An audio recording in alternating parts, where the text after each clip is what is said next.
Our topic for today is about form in music. Let's take a look on the screen. When we talk about music, the form is labeling with letters. Now for the letters, how they usually do, they use alphabet. So they will be divided into different sections. You will see the song, it says A sections, B sections, and C section, etc. And let's say if one section to the next section is almost similar, they will use apostrophe sign. You may be seeing the section is A sections, and then after that they're going to repeat again one more time. However, it's slightly different, but most of the section is the same. Then they will put an apostrophe, and then if let's say it's another section but still similar, they will put double apostrophe. Now in music we call it as a prime, so you may see A prime or A double prime. Now moving from A sections to B sections, it's gonna be the same thing. If let's say the B section has to be repeat again, but it's almost similar but slightly different, then you will see the prime sign, it's written as B prime. Or if let's say it has to repeat one more time, but it's still almost more or less similar, you will see another sign called B double prime. Now the common form names, there are a few. For example, true compose. True compose means an entire piece of composition that does not contain any large repetitions. If a short piece includes repeated phrases, it may be classified by the structure of its phrases. Another form called strophic. Strophic means one main section repeated multiple times. Binary means two different main sections. That means it's just like A or B. Now this is usually used in the Western classical music. The A section is moved away from the tonic and end in another key, and the B section move back and end in the tonic. Another form is ternary. Ternary means you have three main sections. Variations, you have one section repeated many times. Canon, you have contrapuntal compositions that employs a melody with one or more imitation of the melody played by different voices after a certain duration. All these song forms just need to remember. Another one is pop song. Pop song, we already listened last time. For us, we are going to focus on pop song form. You will see the form is intro, first, chorus, bridge, and chorus. However, this is not really an exact that have to be like this all the time. But this is just to give you a big picture how usually the pop song forms looks like. Is there a possibility that maybe after intro the first be repeated twice? Yes. Is there a possibility that maybe the chorus repeated twice? Yes. However, in pop song, you must have intro, you must have first, chorus. Bridge is an optional. Sometimes in some songs there's bridge, sometimes in some songs they don't have bridge. What you need to do for this song form is you just need to remember. We are not going to play a song for you to identify whether it is true composed or not. When we play the songs during the critical listening, we are going to focus on the pop songs only. For the written test, you will see the question asking you, for example, if the sections is repeated multiple times, what is the type of song form? Then the answer is strophic. If the song have two different main sections, what is the song form? The answer is binary.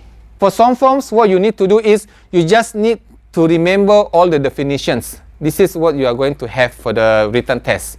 There's no listening for you to identify. Just have to remember the definitions. This is example of rounded binary. This is the sample of ternary.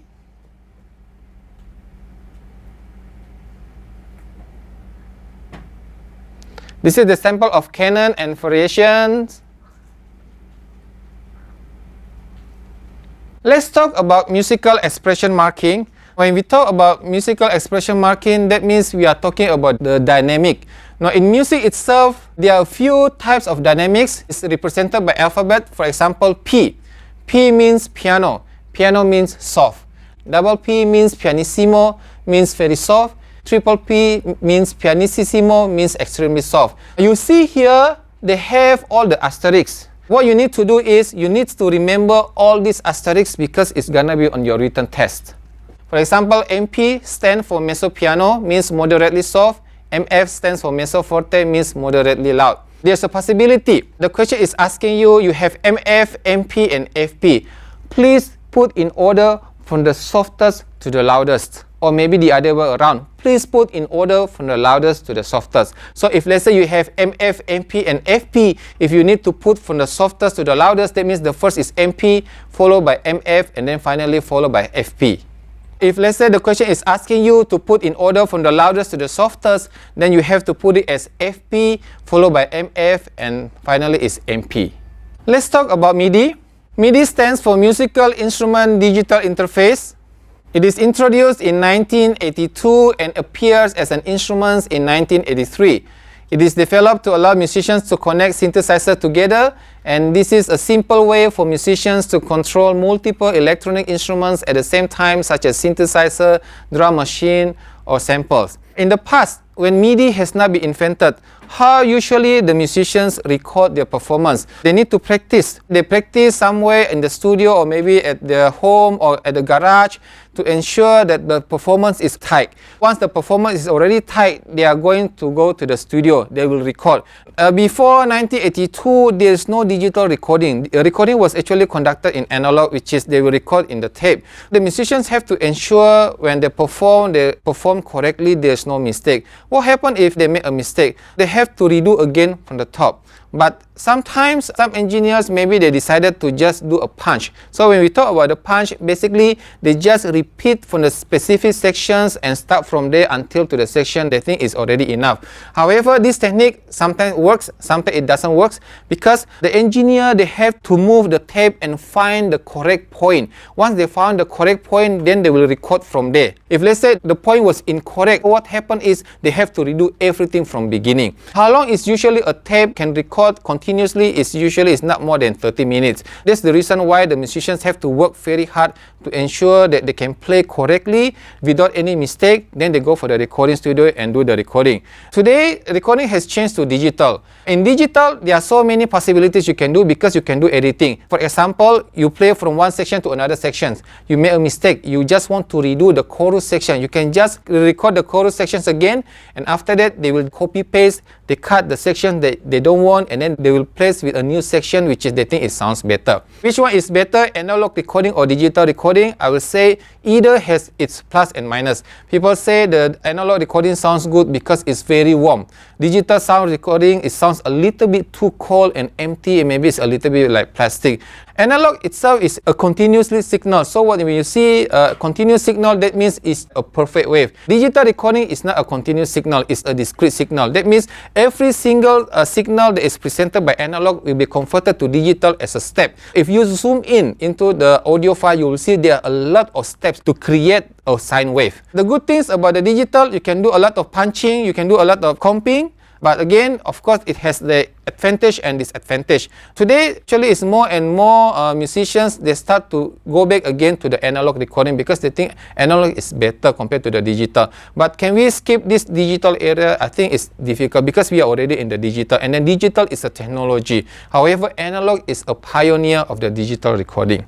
Let's go back again to MIDI. You can use MIDI to combine the computer to compose, recording, and edit the MIDI data called as sequencing. You have been doing your Logic Pro X Lab. Logic Pro X Lab basically is based on MIDI. So every time when you press a key on the keyboard, it's gonna send a signal to Logic Pro, and then Logic Pro will identify, and then it will record the signal and send back again to the keyboard. That's why you can hear the sounds again. One thing about MIDI, this is just an information, it's not music. When you have a MIDI file, the file is very small. Compared to the MP3 or WAV. When you record a WAV file for 1 minute, it can cost you around 10 megabytes. For MP3, usually it's just like compressed up to 10%. So an audio file that is 10 megabytes, after you convert to MP3 with 128 kbps, the result is just 1 megabyte. What happens when we press a key on keyboard? There are a few things. First of all, which note that is pressed? Is it C1, C2, C3, C4, or maybe like D1, D2, D3, D4? And then how hard does it press? It means the velocity. The velocity is represented with the number. When you press very loud, it will show in 127. When you press very soft, it will show in the smaller number. How long does it hold? If you still remember when you do your Logic Pro, when you use the mouse, you click, you can adjust the length of the note. When you want to hold the note longer, you just stretch it. But if let's say you want to hold the note shorter, you make it even shorter. Then sometimes some instruments just contain note with zero velocity instead of note off. How many channels does the MIDI contain? In the past, when MIDI just introduced in the industry, it only has 16 channels. And then the channel number 10 is always a MIDI drum track. Because it has only 15 channels excluded with the MIDI drum track, the musician need to think what are the instruments they need to use in order to compose a song. But today, technology has advances. In one song, they don't really need to have 16 channels. They can have as many as they want as long as the computer can process. For example, if you want to use your Logic Pro X, you want to compose a song up to 100 channels, it's fine as long as your computer is powerful enough to run 100 tracks. Which form does the MIDI channel voices presented? There are two. This is based on binary form. So a MIDI channel, we have status byte followed by 1 or 2 data bytes. If you see over here, this is the sample of MIDI status and data byte. So this is the status byte, this is the data byte 1, data byte 2, and then this is the meaning of the message, and this is how it looks like. What is the content of the status byte work on MIDI? The first 4 bits of the status byte tell MIDI that the following message is a note on or note off command. Then the last 4 bits tell MIDI what MIDI channel the message is. For example, 0000 equal to channel 1, 1111 equal to MIDI channel 16. You can see over here, every time you have the number is only 0 or 1.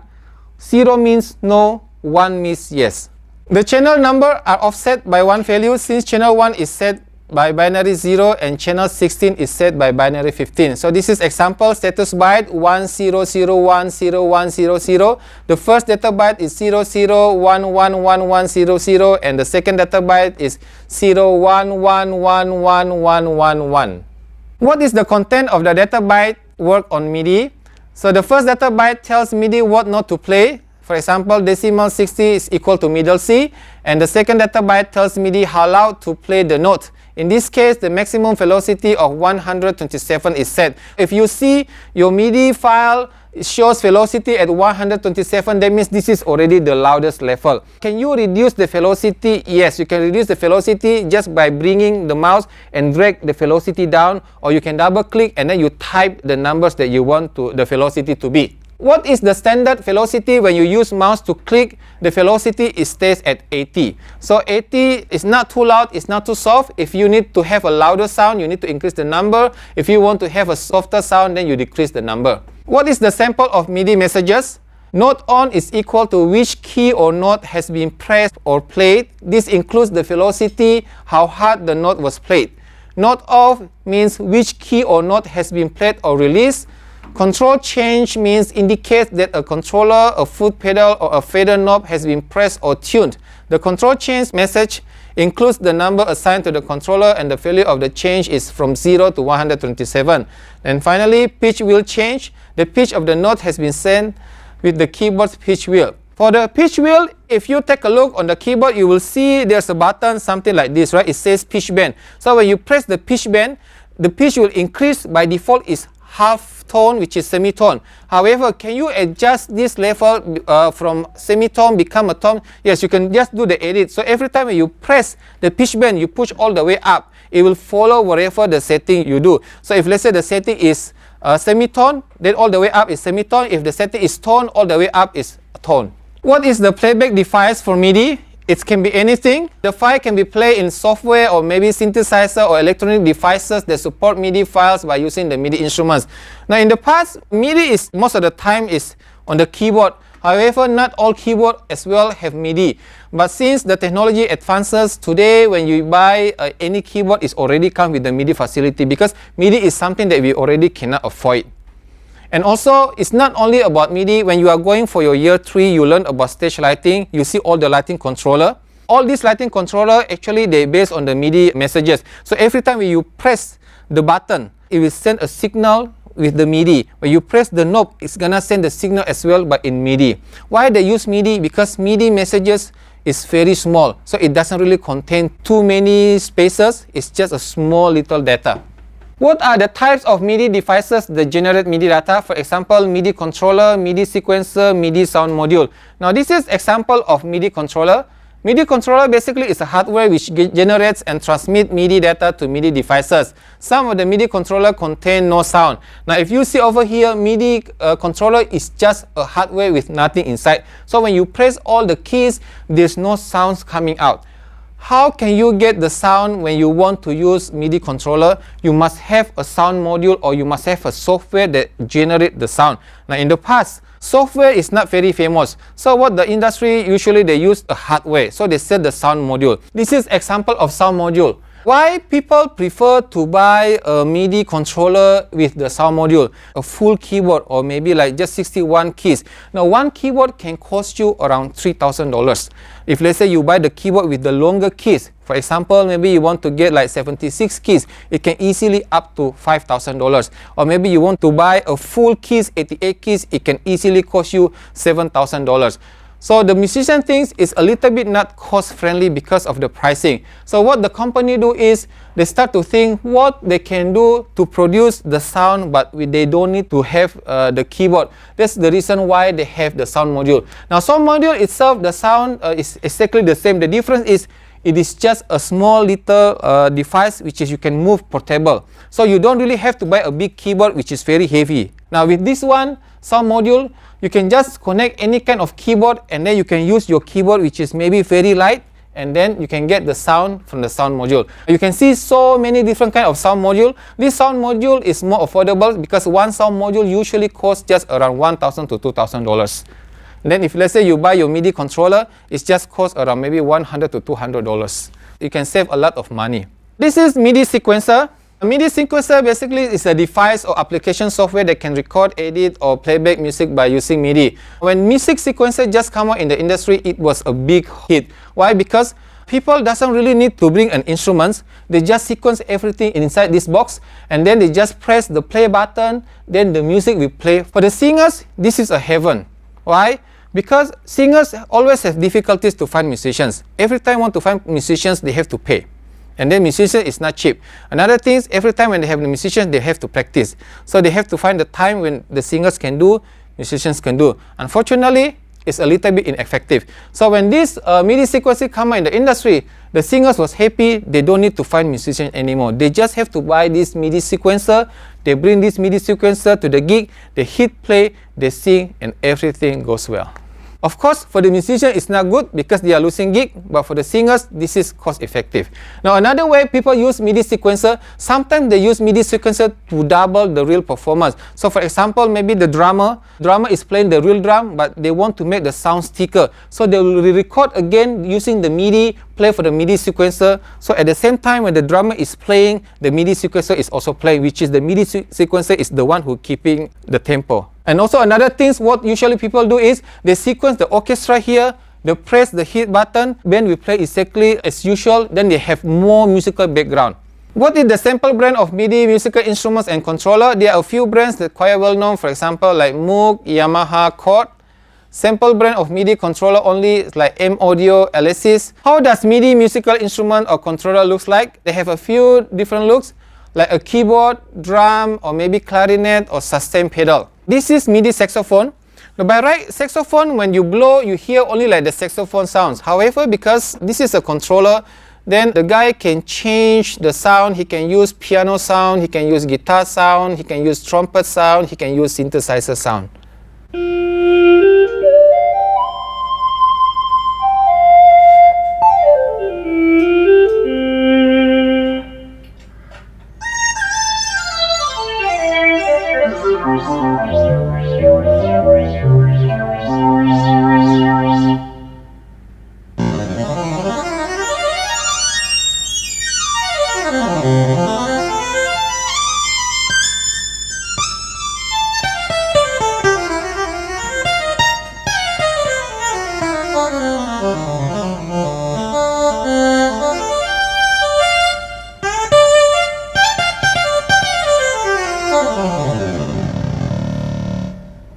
What are the tools you need for doing a simple MIDI recording? There are three things. First of all, you need the sequencer software.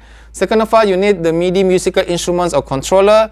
And then finally, you need a MIDI cable or MIDI USB interface. How does MIDI connection look like? This is the old MIDI cable. All MIDI cable, it has 5 pins. It's gonna be connected to MIDI in, MIDI out, and MIDI through. But along the way, Technology advances. So after the industry invented the MIDI cable, they also invented the USB MIDI cable. So USB MIDI cable is basically, it looks like two MIDI connections, however at the other end is a USB cable. Technology advances, they think this is not very effective. Today all the MIDI instruments, basically they just use a USB cable, which is a lot much better. And then good things about the USB cable is you can connect the instruments to the computer, then it's gonna generate the electric power. Your keyboard can run without have to connect to the power device itself. What are the three MIDI connectors? There's MIDI in, MIDI out, and MIDI through. How do you connect your MIDI instrument or controller? You have controller over here, you have a computer over here, you need to have interface. Now why do we use interface? Because in the past, MIDI cable is just a 5-pin and the computer doesn't really have the input connector for 5 pins. So they need a device to connect from here to here with the 5 pins, and then to connect for the interface, go to the computer with the USB cable. Again, technology advances. Today when you want to connect your keyboard to the computer, you don't need to use the MIDI interface anymore, because the MIDI keyboard itself has been like using the USB cable. So you just have to connect from the keyboard directly to the computer with the USB connector. Finally, what is MIDI timecode? MIDI timecode basically is the MIDI messages to synchronize various types of MIDI equipment to one another to sync MIDI devices to other time-related equipment such as tape machine. This is the example of the score entitled Mozart Symphony No. 40 in G minor K550. For critical listening test 3, what you are going to do is you are going to listen to the music and then you are going to read the score. Not everybody can read the score. What you can do, if let's say you cannot write the score, you can count the bar. During the critical listening test, you will be hearing a song and then you will have a score. Then when you listen to the song, you need to follow the bar until finally it stops. And then it's gonna be a few questions to ask you when the instrument comes, this instrument comes, when this instrument stops, when is the song stops, and how is the movement, how is the dynamic, and etc. Let's do some practice. I'm gonna play the song for Symphony No. 40 in G minor K550. Together we are going to read this score.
Now let's try to take a look on another song. This is Beethoven Piano Sonata No. 8, Sonata Pathetic, second movement.